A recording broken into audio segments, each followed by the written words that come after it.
Hi there and welcome to 2 Minute Watches. Today we've got the Seestern brand, one of the AliExpress homages to the DOXA Sub 300T.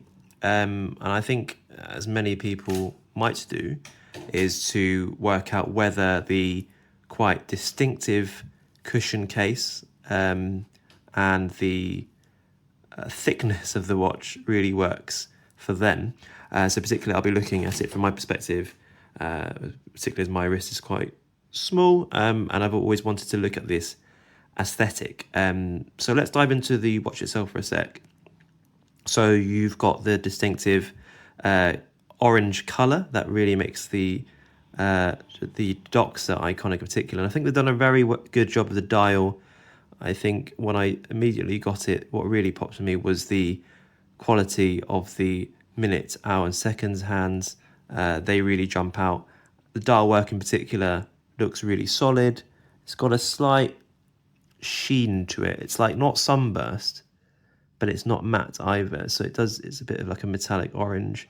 You've got a lot of markings around the case, the kind of built-in bezel marks, very well etched. I'd say the quality of the engraving is very high. And so when you look at the kind of case as a whole, you see a good quality watch there. The crystal is a bit there. I mean, there is some AR coating, but it's not. It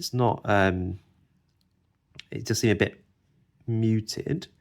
I think that's probably because how far back the dial is from the crystal. You can see there's quite a lot of edge. I think that's more than it would usually be.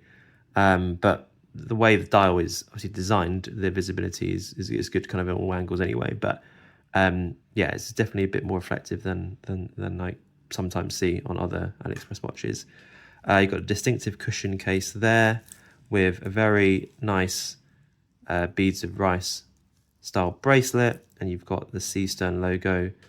I didn't realise their logo was a starfish, but it actually works. I actually quite like it with the usual kind of pressure clasp here. And the case back, it's quite a nice design actually. Usually a lot of these AliExpress watches are just kind of plain. You've got the starfish logo again, and you've got a wave pattern there, which reminds me a bit of the Seiko Prospects, which has something similar, but it's actually really well done actually. I wouldn't mind a bit more of that. And then you've got your usual Seiko NH35A 3Hz Japanese movement ticking away, which is basically in all AliExpress watches, aren't they? So yeah, overall good package. And actually, having had a DOXA Sub 200 before, their clasp wasn't amazing. If anyone's ever had it, it was very fiddly. So actually, this might actually be an improvement to that. So let's have a go. Here we have it on my 6.2-inch wrist. There is going to be a bit of overhang, but the cushion shape kind of works quite well. It's not too noticeable. Obviously, it's a bit chunky.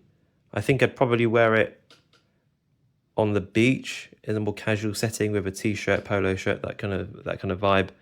And then I think it's not as noticeable. Obviously, the dial is much smaller than the case itself. So although it's 43 inches, so it's 43 millimeters on the case entirely, the dial takes less real estate. So I think visually, it doesn't matter as much, because if the kind of the outside cushion case goes on the wrist, the dial itself looks proportionate to even quite a thin wrist like mine.